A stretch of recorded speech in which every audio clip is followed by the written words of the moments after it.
KNH News 24. Shrirampur येथील अवैध वाळू तस्करांविरुद्ध स्थानिक गुन्हे शाखेची मोठी कारवाई। मान्य श्री सोमनाथ घारगे साहेब पोलीस अधीक्षक अहिल्यानगर यांनी स्थानिक गुन्हे शाखेस जिल्ह्यातील अवैध व्यावसायिकांची माहिती काढून कारवाई करण्याबाबत आदेश दिले आहेत।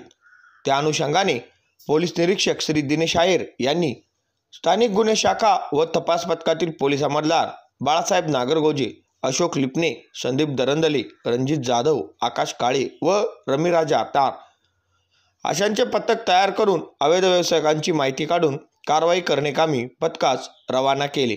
दिनांक 3/7/2025 रोजी पथक श्रीरामपूर तालुका पोलीस ठाणे हद्दीत अवैध धंद्याची माहिती काढत असताना पथकाला गोपनीय माहिती मिळाली की नायगाव शिवार तालुका श्रीरामपूर येथील गोदावरी नदी पात्रात 2 इसम ट्रॅक्टर ट्रॉलीमधून वाळू उपसा करून वाहतूक करीत आहेत।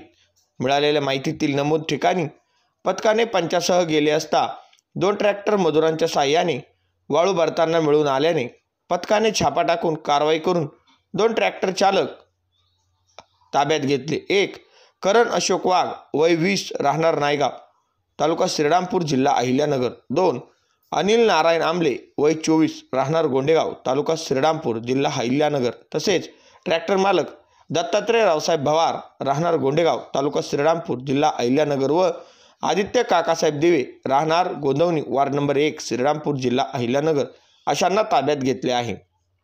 ट्रॅक्टर चालक याने वाळू वाहतूक व उपसाबाबत परवाना नसल्याचे घटना ठिकाणावरून 19,90,000 रुपये किमतीचे त्यात 2 ट्रॅक्टर ट्रॉलीसह व 2 मोटरसायकल असा मुद्देमाल जप्त केला आहे।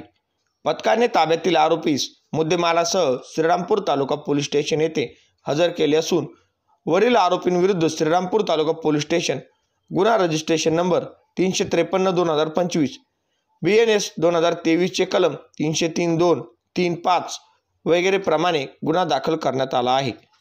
दाखल गुन्ह्याचा पुढील तपास श्रीरामपूर तालुका पोलीस स्टेशन हे करीत आहेत। KNH न्यूज 24 साठी राजेंद्र सूर्यवंशी, श्रीरामपूर।